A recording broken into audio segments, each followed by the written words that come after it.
who's in our ear on a daily basis. So I've been very, very mindful of those two things for starters.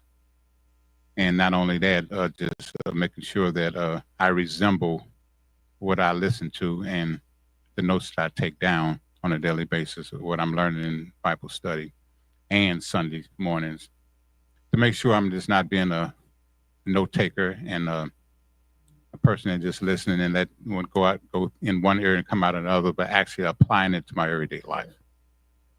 Those are the two essential things that I've been very mindful of going forward. Anybody else? I have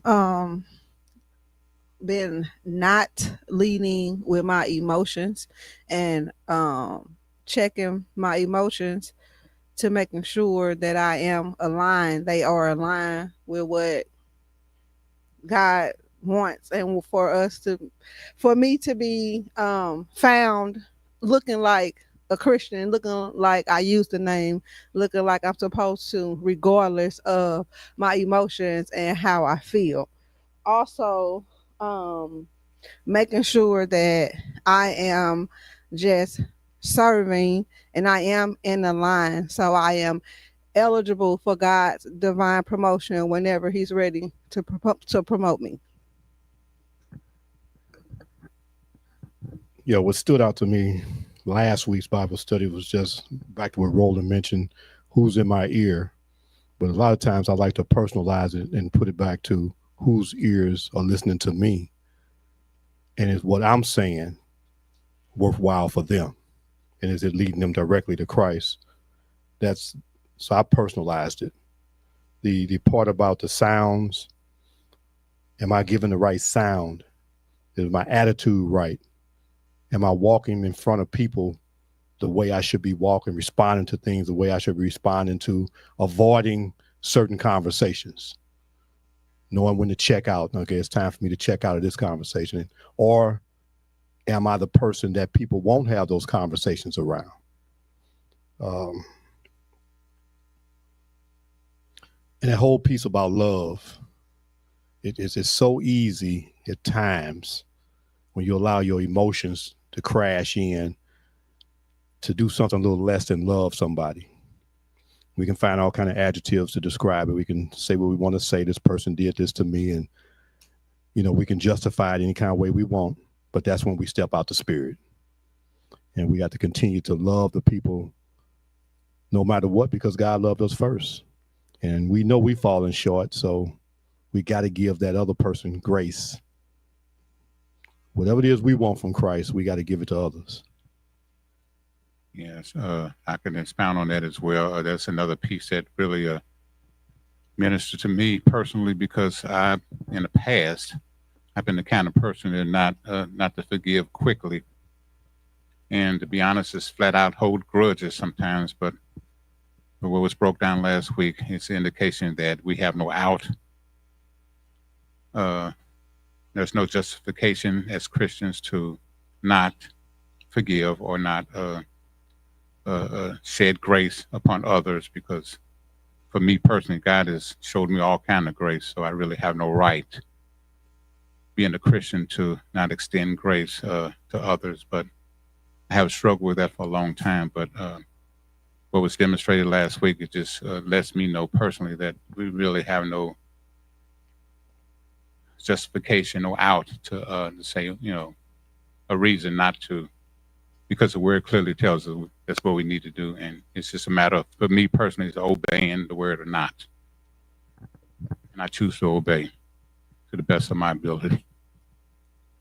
So what stood out for me the most, it wasn't last Wednesday, but it was the Wednesday before, is that whatever situation that I am in, I have the fruit of the Spirit to guide me through those things. So, and to me, it's just amazing, because it made me think, when I accepted Jesus Christ at a very young age, I already had those fruits of the Spirit. But as I traveled through my journey, God was always there. And so I just trust in that God is going to lead me in whatever situation I'm in.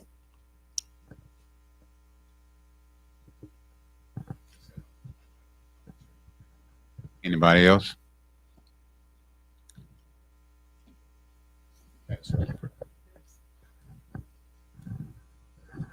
Yeah, mine is trying to have that measured response, just coming from last week about the faith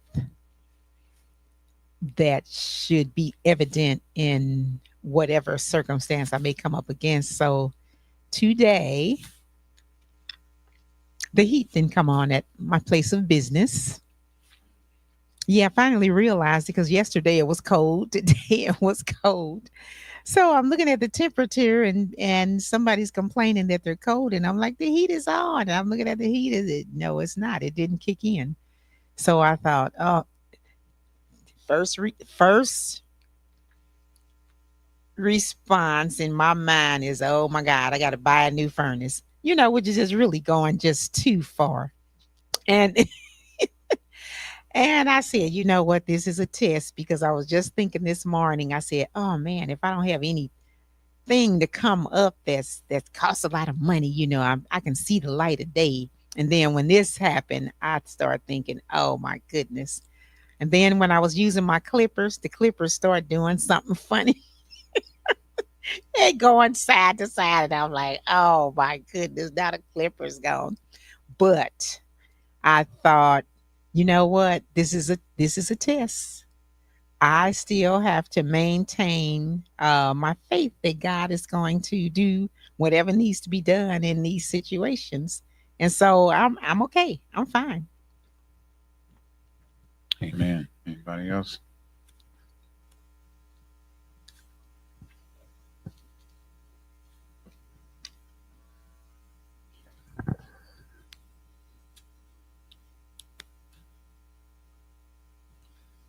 Anybody else?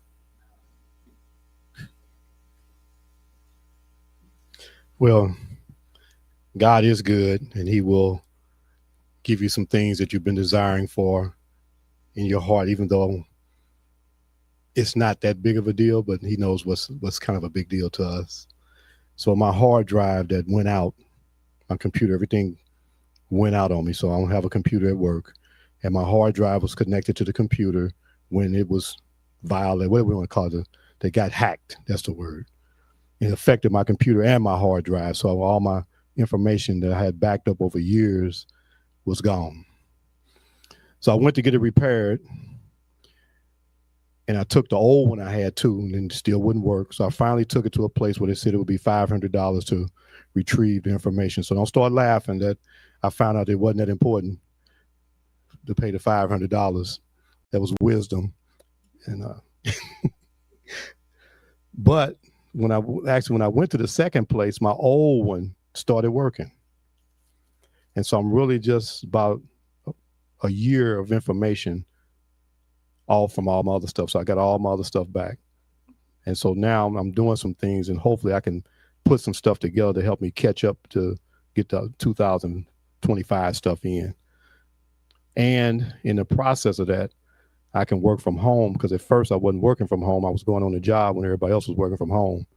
But by using my own computer and some things I got set up, I don't have to go into the office anymore and I can work from home now if I need to. So God has blessed me in that area. But it was kind of good to get back and have all my pictures and memories and documents and stuff from the past that I still use today. I'm talking about, I even was trying to write a book, so I got that back, that information. I was trying to write one, and it kind of took a long sabbatical. Maybe I can get back to that now since I just said something. Yeah, so this is a lot of stuff that I'm just grateful for. Things that might be small to other people, but big to me, and God has provided an avenue for me to continue to do those things that I like to do. I know I love to officiate, so the body is in condition to do another year and maybe more. But if it doesn't, then it just doesn't. Yeah, so, but I am grateful for the moment that I'm in. I'm grateful that I'm here at Bible study. I'm grateful for being fed. I'm grateful for having ammunition to speak with people, to encourage people, not to debate with people, and you definitely, Pastor, know when to walk away.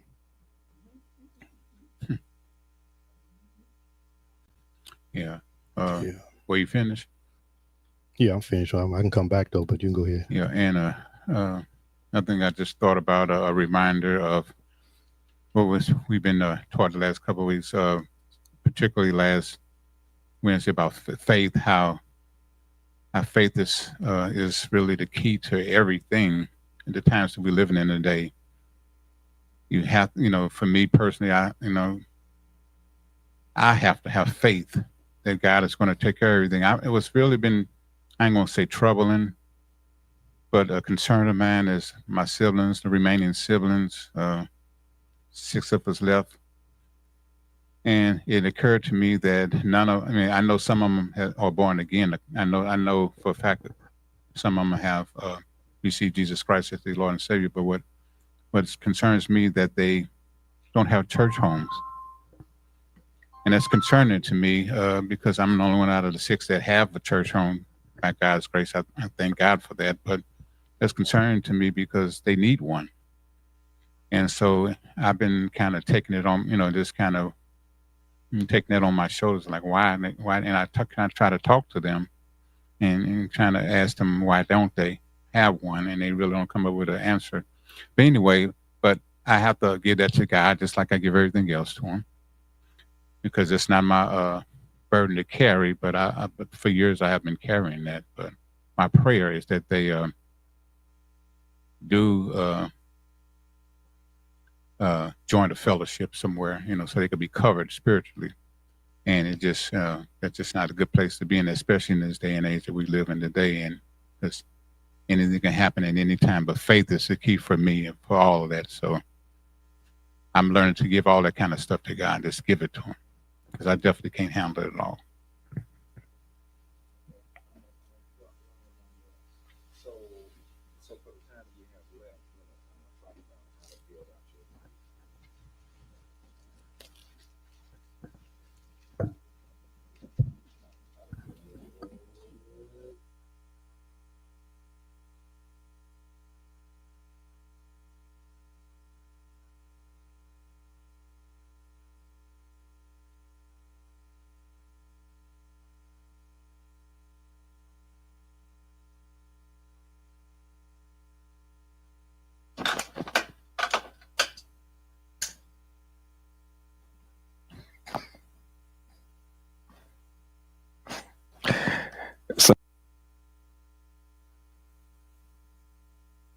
This verse, Psalm 119:99, and this is critical.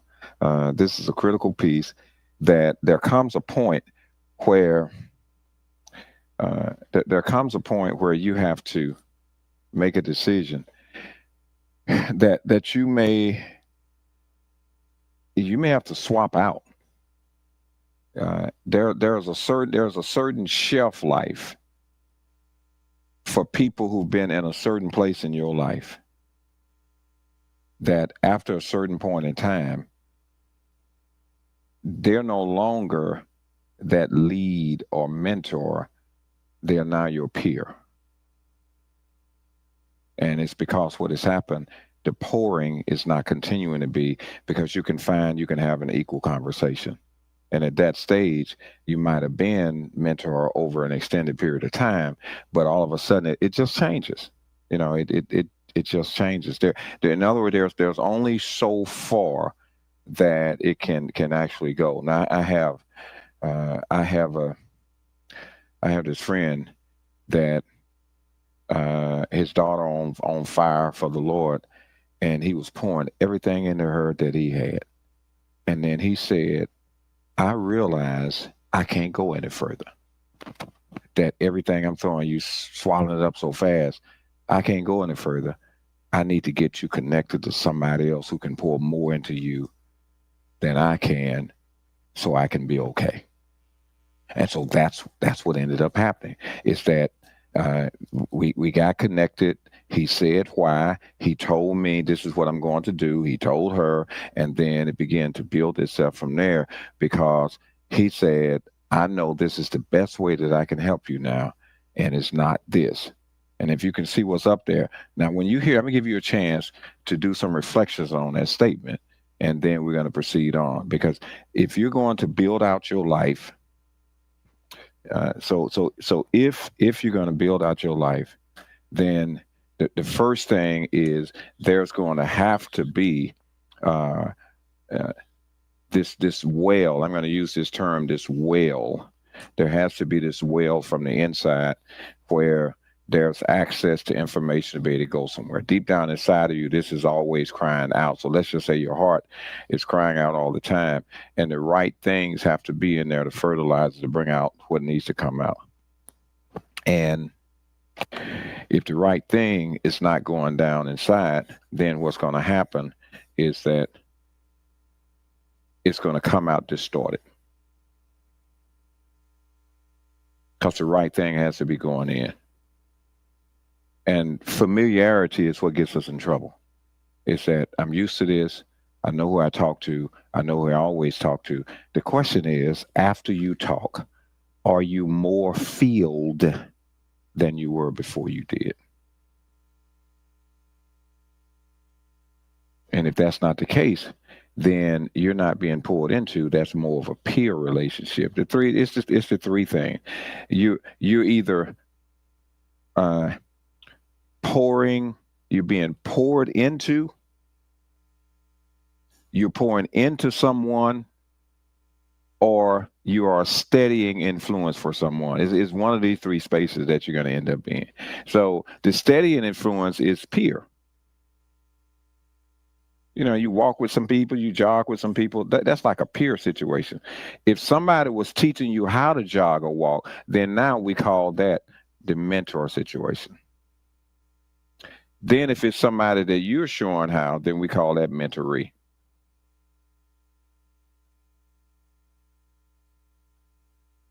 And the tendency sometimes,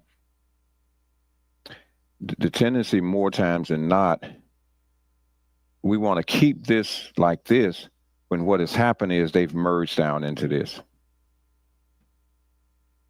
And at that point, it's at that point where your growth gets stunted because you can't stretch. Let me just stop right there and listen to you all. That's all centered around this verse. Notice what that verse says. Tell me when you hear that verse, in light of what I'm explaining to you now, look at that verse.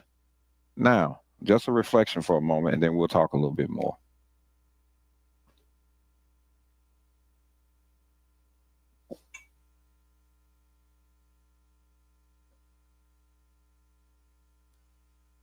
I mean, you stunned, shocked, silenced. What are we hearing?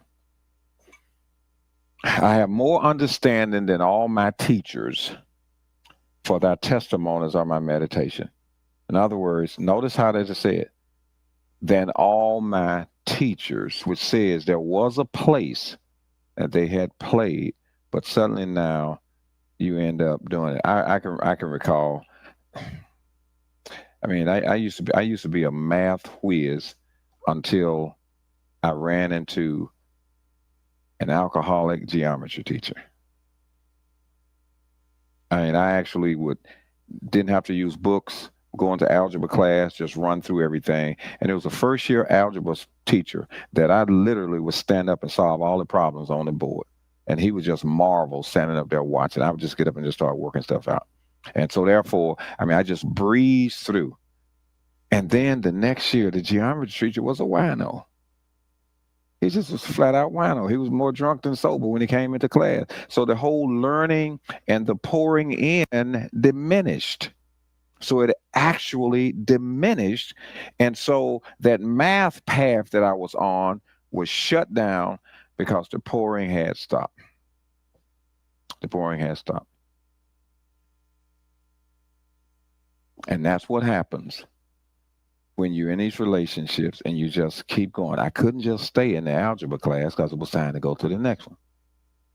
And so the pouring had stopped. And so as a result, then that meant I still was this great algebra student.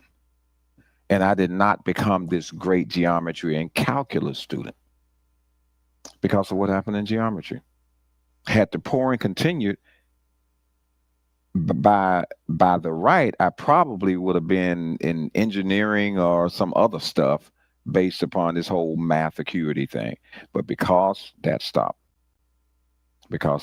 So now if that helps you all a little bit more, when you kind of work through to say, you got to take a look at, have you gotten to the point where who you've relied on so much that you find that you can have conversations, and you find in some instances you started pouring the other way. You find yourself being more mature than they are because their conversations have flatlined for you, and you're looking to go further and they can't, because you know why? Is because whoever is pouring into you must be poured into. So if they're not being poured into, a source past themselves, they really can't pour in. It is so all connected. It is so all connected. Okay, now let me listen to you all. I think we got enough out there now. Yeah, what I'm seeing on it in that is that you could only be poured into so much. It comes to a point where Now, not that part. You can't be poured into so much. You have to make sure what you're saying is going to connect it. So what are you saying when you say you can only be poured into too much? I'm saying,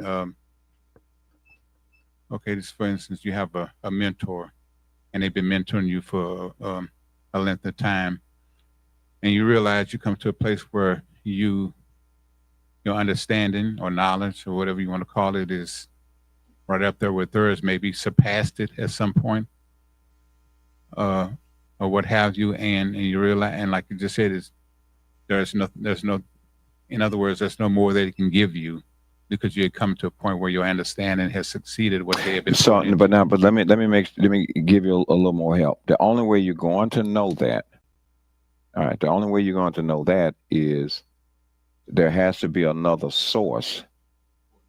That's no, not that. There has to be another source pouring into you that takes you further than where they are.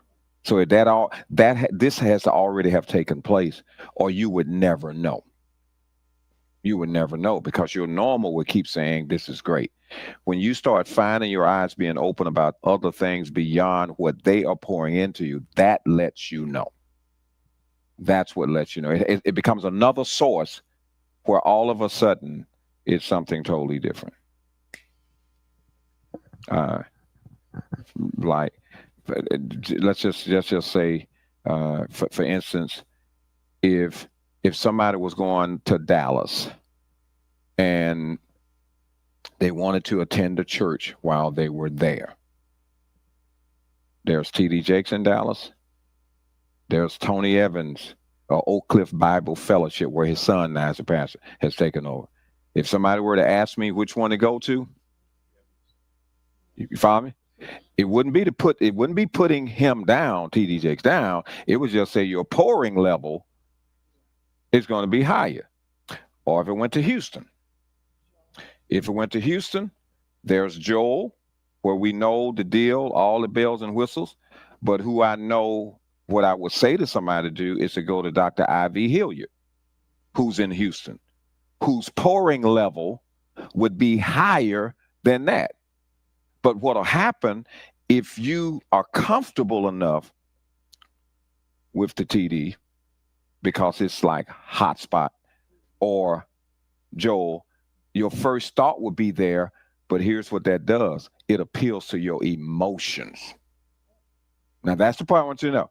It sounds exciting. I'm going to go to the Potter's house.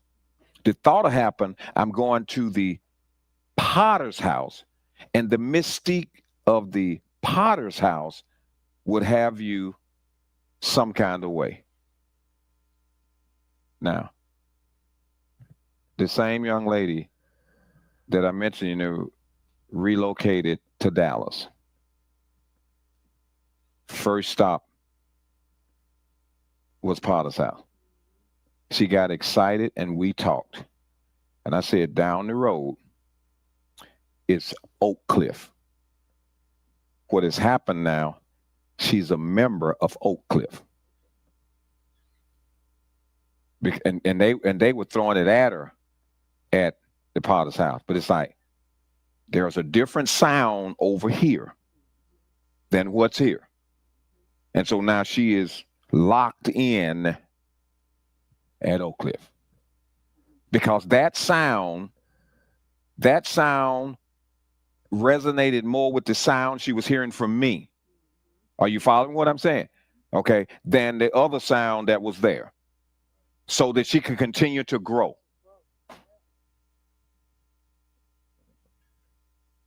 All right. So now you're kind of following this whole process. We haven't even got to some of the other stuff because this one has to be cleaned up, or we can't even be receptive to whatever else the Lord is going to do until we decide what's going to happen here. You know, after a while, you keep eating the same meal all the time, just all the time. After a while, you don't do something, it's just the same thing. After a while, your best grits become just grits. Now, I'm a grits lover. But if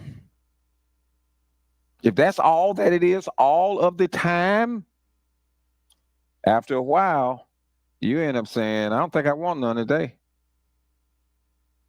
I just don't think I want any today. As much as you like them, I'm going to try something else. And now there's a problem. You're going to try something else because, all right, now keep going.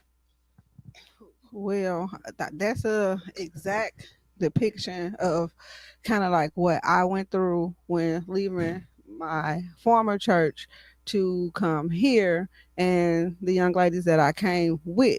At some point, they probably were more spiritual mature than I was because I ran from the Lord for many years before I became obedient and surrendered.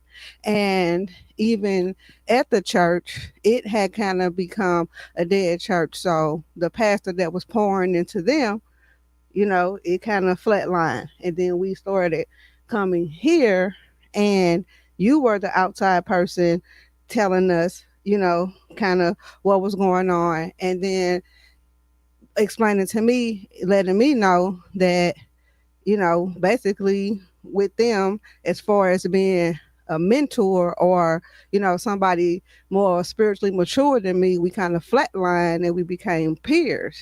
And so. And they didn't want you to know that. No, they did not want me to know that. And I wanted to continue to grow and learning what I was learning. The first thing that you taught me was a lot of what we were learning at the old church was just flat out wrong. And so it was easy for me to throw that out because it was wrong. It was harder for them to do that. And so it was harder for them to receive you, and your message and coming from the Bible, which was correct. And they were emotionally, used to, being stimulated emotionally instead of spiritually. And so what they were pouring into, it got distorted. Like you said, all those colors and stuff, it got distorted within me. And if I wouldn't have the outside influence of Fresh Start Church and Pastor Petty, what was coming out of me would have started becoming distorted. However, since I did have the outside, the people at Fresh Start and Dr. Petty pouring into me, I decided that, I was going to grow, and I'm continuing to grow. And not even just me saying like I'm continuing to grow. People around me, people who've been knowing me for years, they see what Dr. Petty always talk about. You look different, the change in you, the fruits of the labor, of the fruits of the spirit that I display. I have self-control now. I do display grace and give grace and mercy to other people and stuff. So that I understood that clearly because it's a direct depiction of what I went through. the process of transitioning churches and still being here and still growing. Now, are you all following that? So, so the pastor, the pastor I'm under now, and the one who was doing everything to destroy things had flatlined because I had gone past him, and I had gone past him, and he resented it because he was viewed as being one of the, and I didn't need what he was pouring out because I wasn't beholding. I was already growing. I was already on a growth cycle beforehand, and it really came to serve. So when I asked the Lord for who's next, that was when he showed me who I'm under now, because it already knew the other situation was dead. It was just flat dead. It was going the other way. Whereas now the person, so Dr. Brown that I'm under now, just finished his third PhD. Okay. Because he's a student of the word life. He's a lifelong learner, which means he's going to always have something. And so that keeps things going all the time. It keeps things going all the time. So that, and then I could talk about peers who we push each other. One of them is Dr. Sims, who comes in after we do Sunday morning. He's one of these that's in this same space, who's pushing and growing and moving and doing and this, and there is no competition because the goal is to grow. The goal is to grow. So I share what the ultimate goal is. How are we going to become more like this? So these are important, while at the same time there has to be this, because if you're not doing this, then now you're prideful and arrogant. This has to be taking place, or you're not a good recipient of being poured into. There has to be somebody else where it's just funneling down, and how it ends up keeping on the same way. But until you deal with this, he can't do anything else. So if you're talking about carving out your life and living it, you got to start asking. Back to that verse. We're right back to that verse. Where do you find yourself? Do you see this? Do you see this? It's so easy for it to happen. It is so easy for it to happen.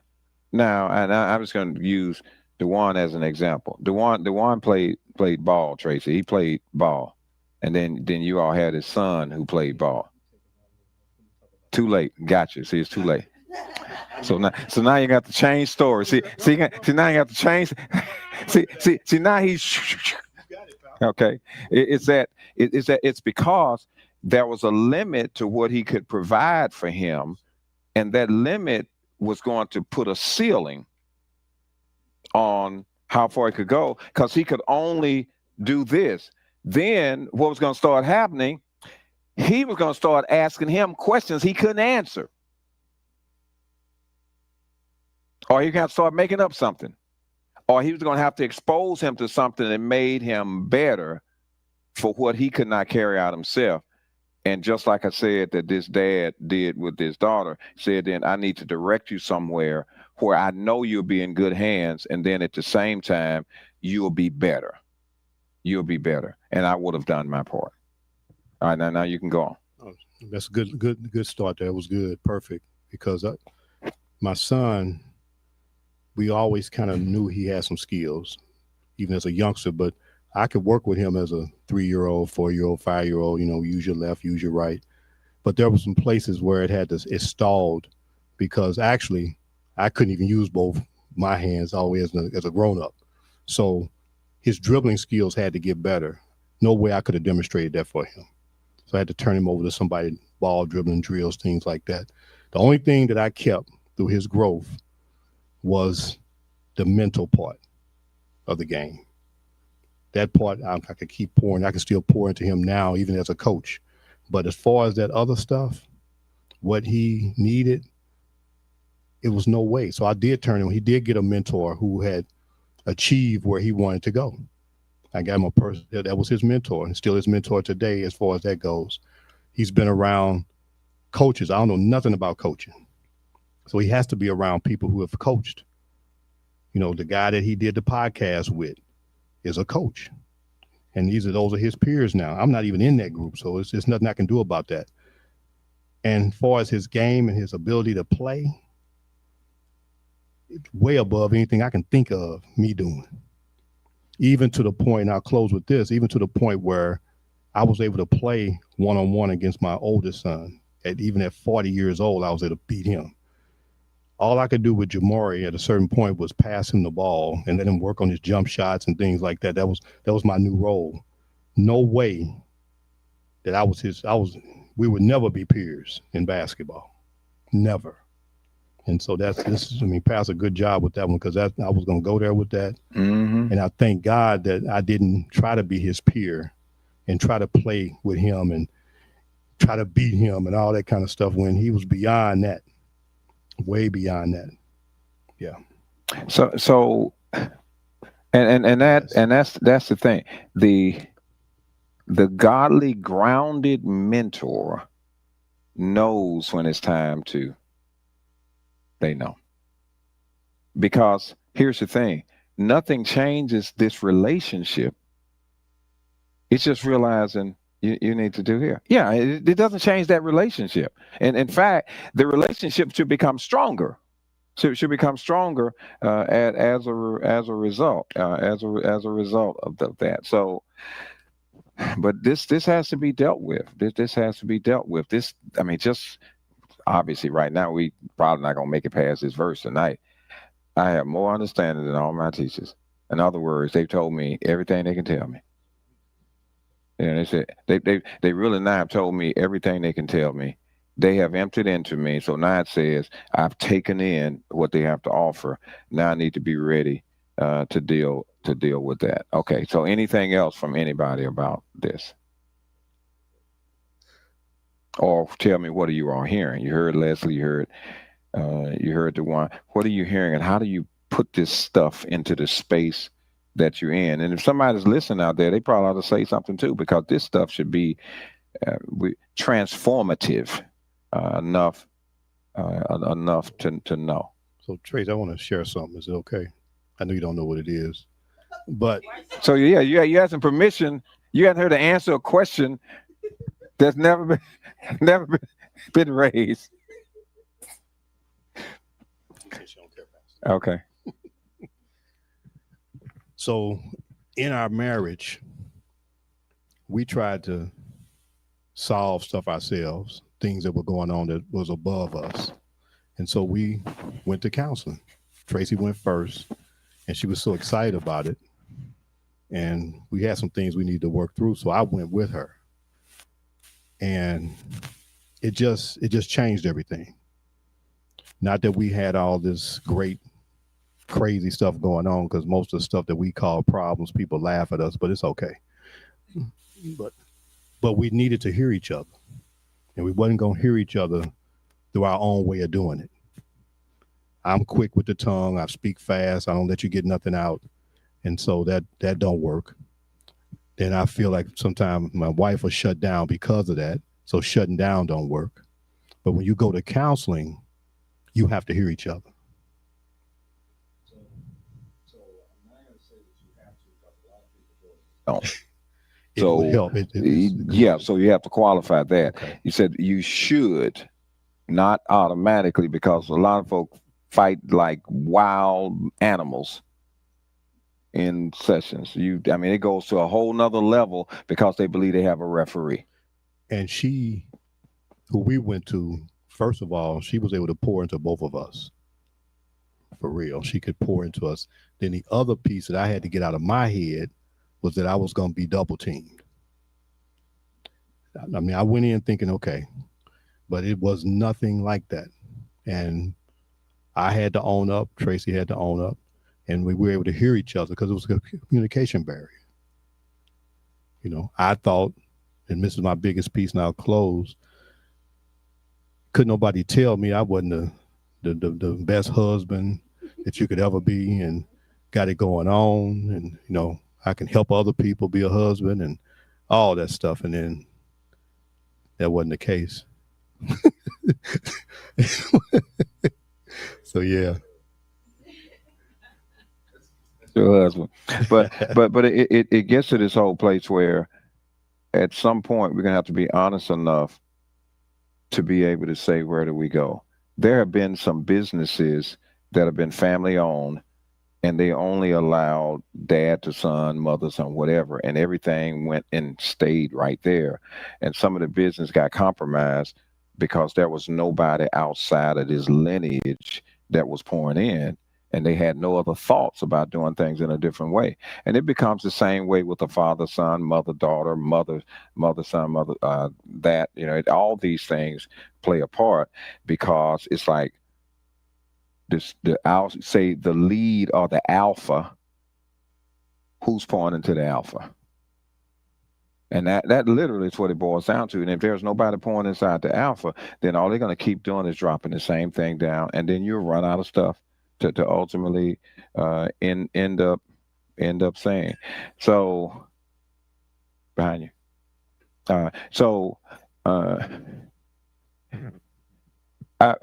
probably have a book for every conversation I have. I probably say to somebody, "Oh, you need to find out some more about this. Hold on for a minute. Let me tell you about this." Because it's to say, if you don't increase the information that you have, your options are restricted, and you can't get past what you know, and before you know it, you will build a case to say it's got to be right and get mad if somebody say it's not. Yes, ma'am. So it's like with the example you gave of the father and daughter, he was her mentor, and then when she got to that level, he became her peer. No, not in that regard. What I said in that he understood. She didn't get it because the allegiance to him is still the same. He understood that her hunger and thirst is at such a level where I'm not going to be able to continue to be able to do that. So he in turn had the conversation. Hey, I recognize this is kind of where we are. And then he took the next step in that regard. Now, their relationship is stronger now than it ever has been because he's not feeling the pressure of believing I've got a leader in a path that takes me well outside of where I am, because I'm also his mentor. And so yeah. It wasn't that he was her mentor. You're saying no, he was. He was. Yes. Okay. But that it didn't mean that when she got to a certain level that he became her peer. That you're saying that didn't happen. Well, it said, okay, by contrast, he initiated. Mm-hmm. He saw it before she could see that. He saw this is where she is. This is where this is going. It's almost like you driving and you got X amount of gas in the tank. You've got 80 miles to go, and the needle is saying you can go 25 miles an hour. You can go 25 more miles. But what he was seeing is, I'm running out of things that I can be an asset for her, and I need to do something about it now before it comes up and I have nothing to offer. So that was what he was able to see. I see her growing. I see her doing this, and I'm realizing it's some things I'm not going to be able to help her with. And so what I'm doing right now is let me take and pass her to somebody that can keep her going at this pace, because what will happen is I will end up stifling her growth. But right now, we got this great father-daughter relationship that could be maintained because she sees that how much I had her best interest at heart, not dismissing her, but just realizing I'm going to run out in a minute. I'm going to run out in a minute. And that is it. So, Pastor, that mentor role, you definitely need somebody constantly pouring into you if you're a mentor, because sometimes you're mentoring people and don't even know you're their mentor. I've ran into that, people using that word, and I'm like, what did I do? But you got to keep, like you're saying, you got to keep growing regardless. So have you all noticed these commercials? What is it? Be a mentor? No, that's not what they're called. For the greater help. No, they've been playing it all over the place. You are better help something. and which they're showing mentors and saying, "Are you a mentor? Do you have one?" You all never seen any of these advertisements? None of y'all ever seen any of these advertisements? They're all over the place. They're on the internet. They're on regular TV. They're on cable TV. In which you said, "The more you know." I think that might be the catchword. The more you know, and it's talking about, and then it says, "Do you have a mentor, or can I be one?" And it's all of that because it's showing that if you take this piece out, literally nobody gets anywhere as a self-starter all by themselves. Nobody does. Somebody's there. Somebody is there when it all boils down. Yeah, I could relate to a lot of stuff that's just been said that has happened in my life that I can attest to. I remember when Karen and I got married over 20 years ago now, and she wasn't saved at the time. She got saved while we, before we said our vows. But anyway, You talking about on that day? on that day, On the day of the vows, she got saved. yeah. Mm-hmm. Mm-hmm. So you scared her bad, and then you better get saved, woman. Okay, I got it, but go on. I ain't sick quite like that. But anyway, to make a long story short, and I knew that I could only take her so much, but I mean, I poured into her. I mean, because she didn't, she just didn't know, and I poured into her, and we was in a blended family thing and stuff, and that was just a whole different ballgame. I knew I needed help. My first cousin, who's passed away, Pastor Bass, you know him, Shepherd. He was right there guiding us, counseling. I mean, if I wasn't in there every day, I ain't sitting in this chair. Because she, I mean, it was just a struggle. But anyway, when I say all that to say that I led at a lot of places, even here, from your mentoree, Jeff Forrest. I can't even think of the name of the church. What's Blessed Hope. Blessed Hope. And everything here. But anyway, I led it, and I poured in as much as I could, and it was a lot, but I was just, I ain't gonna say flatline, but I came to a point where I had a leader to more people who could pour into her more. And when Pastor Bass passed away, I was like, oh Lord, okay. I was just in prayer. I was still ministering, still doing all that, but I got to, get her to another place. And he led me to those places. And one thing I don't want to do is, and you mentioned this early, right in the beginning of the lesson about being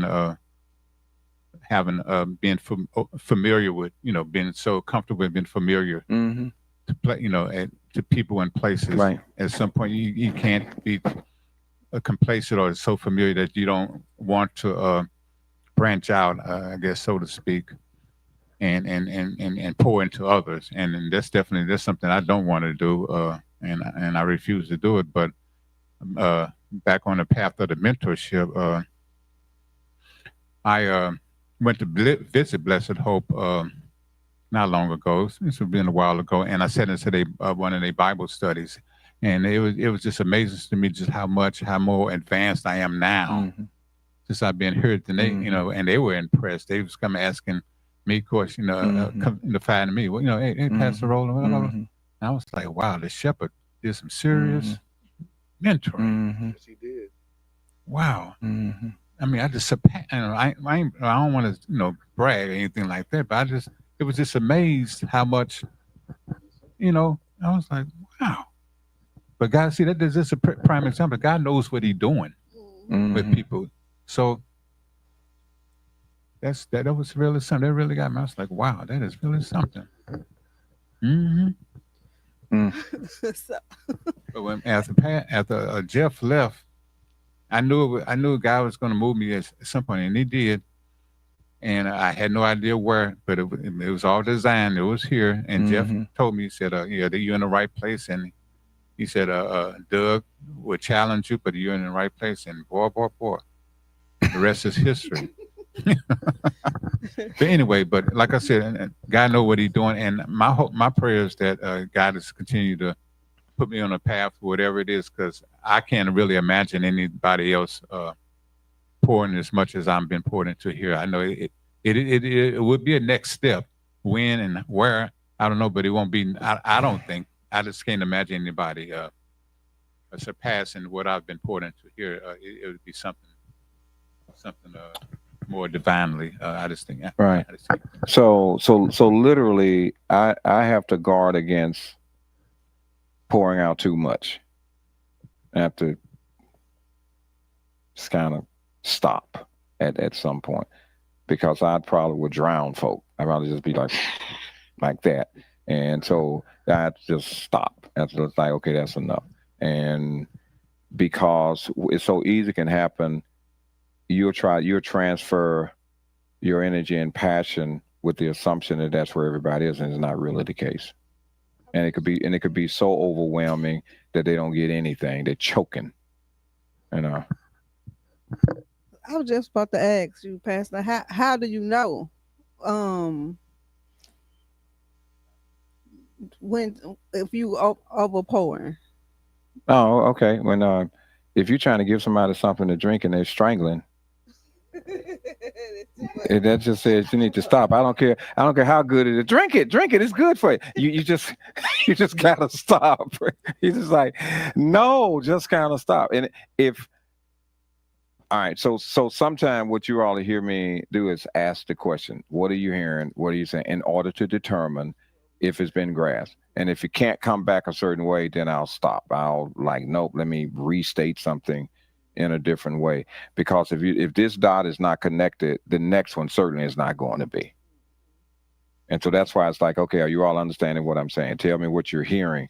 And that's a part of checking in to say, are we moving in the same direction? Right. Right. That's what that's all about. Okay. Anything else? Because what's our time? How close are we to? We may have about 5 minutes. Okay. All right. So what is challenging to do is now you got to stop to look to say, am I growing? Am I growing in my current configuration of who's pouring into me? Now, here's what you have to guard against. You can say, oh, yes, I am, but it's not necessarily true. But what you're experiencing is continuity. It's just, this is the route I always go to school. This is the route I always go over here, until it feels so comfortable and right to you saying there's nothing wrong with it. And we can have a tendency to say, leave well enough alone, and then that says that I'm okay, which isn't necessarily the same thing. It just says it's the familiarity, it's the continuity.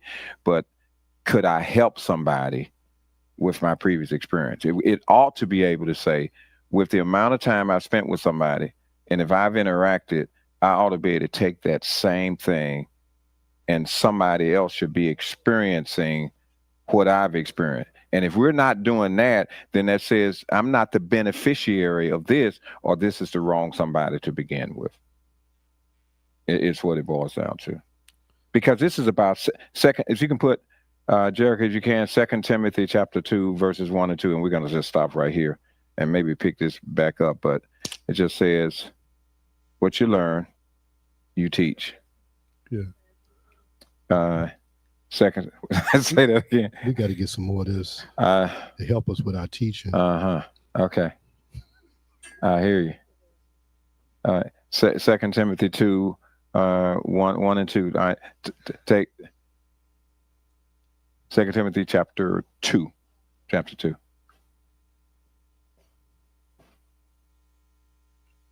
All right. All right. Okay. All right. You notice what this says? Be strong in the grace for him.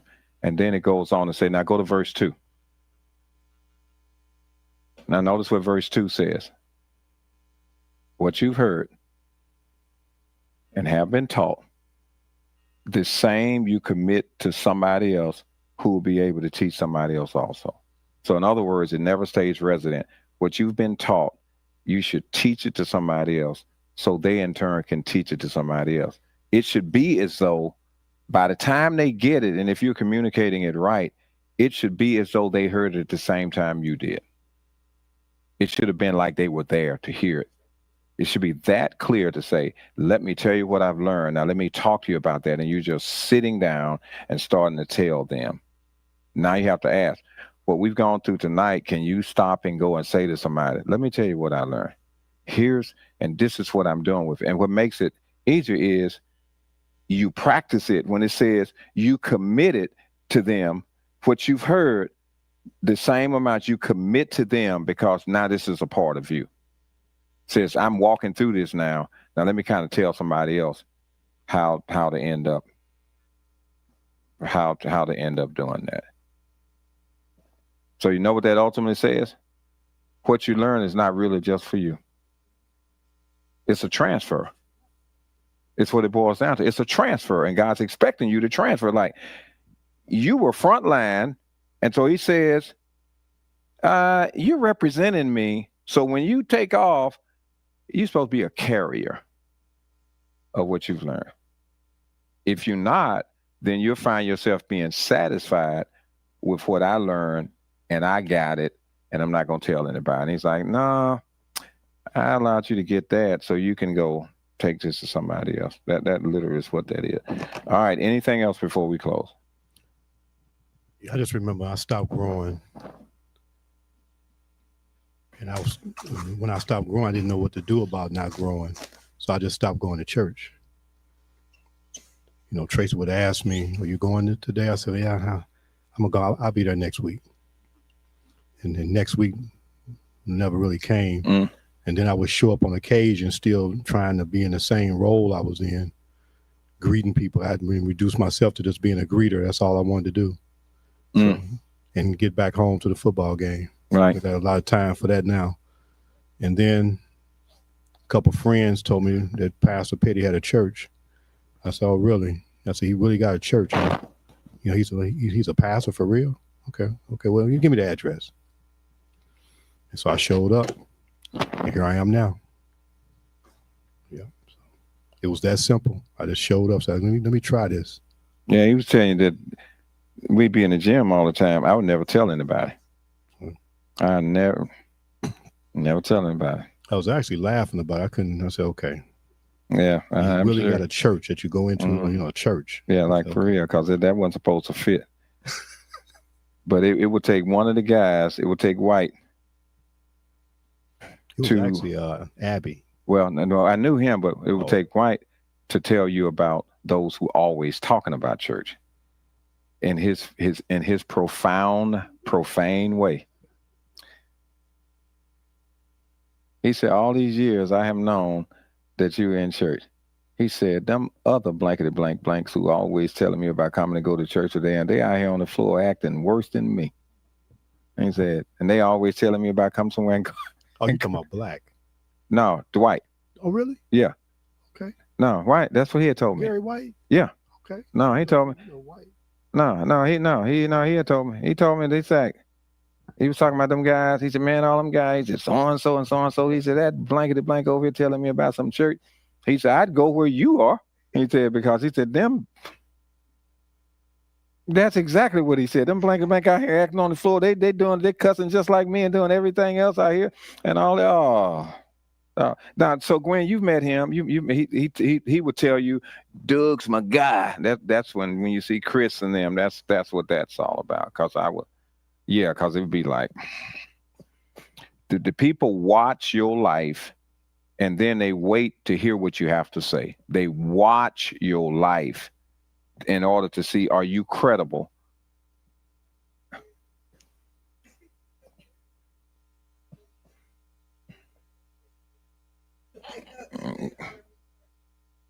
Yeah, they like. So, Pastor, we had one of our family members. She visited, and she loved it, but she thought it was too quick. The service didn't go long enough. The word part. Yeah. A lot of people want a little more of what you're giving. They have to keep coming. And if they want more, we can give them more. That's not the point. But it won't just be spoon-fed. It would be, you got to go read something. And they can always go back to a whole lot of other messages that are out there. That's the whole thing. So they can get their feel of it in that regard. That's like, go back to previous week. Go back a year ago. They can find plenty. They can find. She said, turn the temple now. She's at friend. Yeah. Okay. If she's at Friendly Temple now, well, that's a whole nother experience there then. That she definitely will not be coming out of there, and she will be in there for a while. Now that part for sure. Now that we know for sure. It won't be fast, and you will stay long. Okay.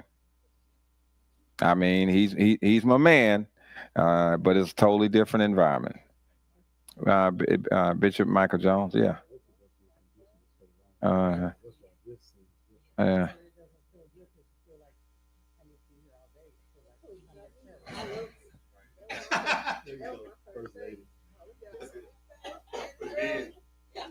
Mm-hmm. Right. So, yeah. Are you saying what? It's over? Like, yeah, it's over. It's over. Okay. The first question I would ask her is, what did you do with the part you heard? That'd be my real question. Okay, you said that wasn't enough. What did you do with that? That's always my question. Okay, what did you do with that? Okay.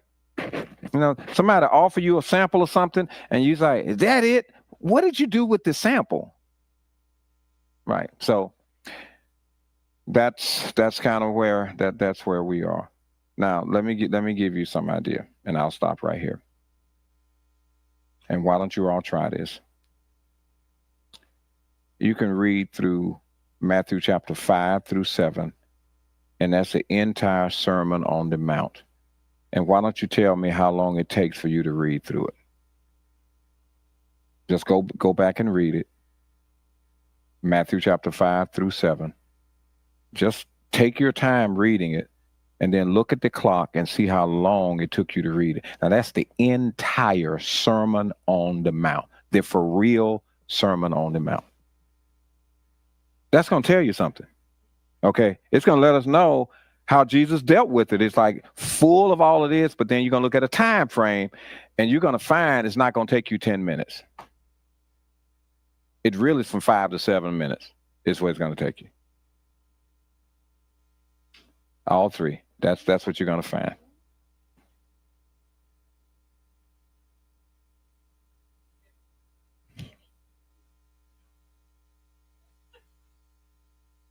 And Jesus elaborated only if there was a question. But when there was not a question, he kept going. He kept going. Now so that's how you'll know. So when we say, well, it ain't really been preaching unless it's been XXX. And I know historically what it says, but then if you look at what it really is, how much can you really take without interaction? Not much. You know how hard it is to concentrate, and how many of you sit and watch a movie and don't move? No. Now do you follow me? And don't move. So that just gives you some idea. It's spurts, it's minutes. Look at a regular TV show, 7 to 10 minutes at a time, and it's a commercial. Because what they're knowing is we can't hold you that long. We can't hold you that long. And then they'll come back, and they know that. It's everywhere except in the church. Okay.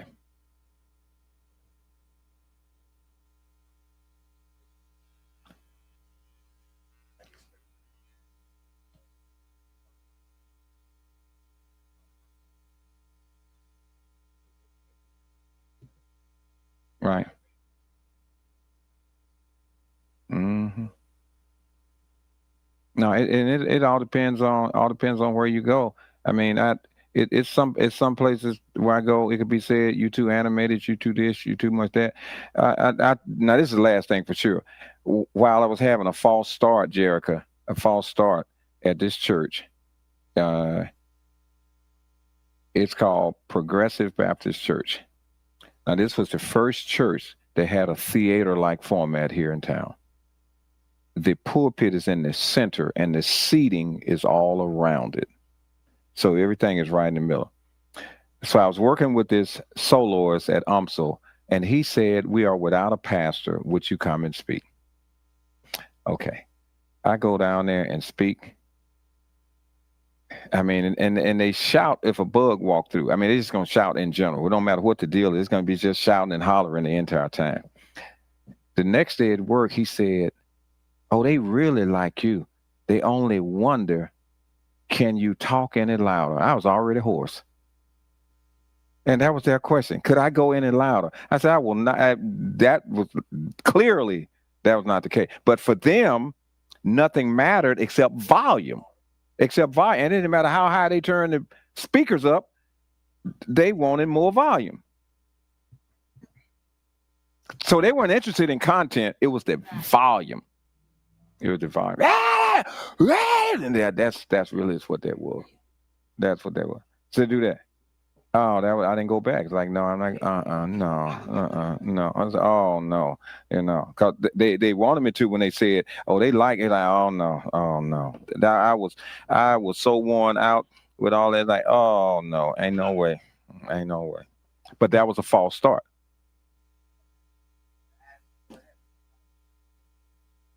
Because she's not the only one that said that I have invited at our church. They constantly say, "That's all." That's what they say. My question is, do they take notes? Follow me? Do they take notes? And if they took the notes, then they would find out it's more than you think. If they took notes. Have you all ever paid any attention to the AI notes that Jericho provides that's inside the journal to see how much detail it is in terms of how much is said? And it might not seem like it, but it's a whole lot said. And if folk were taking notes, then they would realize you're looking at the clock and not paying attention to the content. That literally is what it is. So it'd be like, say, you said a whole lot. That's why I know they're not taking notes. But that's normal that people don't. They just kind of come and listen instead of I need to do this, because now everything actually changes. You could not go into a professor's class and not take notes and expect to pass the class. It's not going to happen, because there's some things they're going to say that are probably going to show up somewhere. And if you miss when they emphasize or change the tone of their voice, they really were trying to tell you, you need to write this down, but they don't tell you you need to write it down. But it's very clear, you better be writing this down, because it's going to come back. And so what happens here, somebody say, oh, y'all done already? It's like, well, but the question is, if you really were paying attention, you would have been equipped. Those same people, ask them, do they have any notes from when they were here? You're probably going to find out, no. Or if you were to ask them, why don't you go back to the date that you were here and take notes? Then they would find out it's a lot more than they thought. It's a lot more than they thought. They're used to the hackers, the Baptist preachers.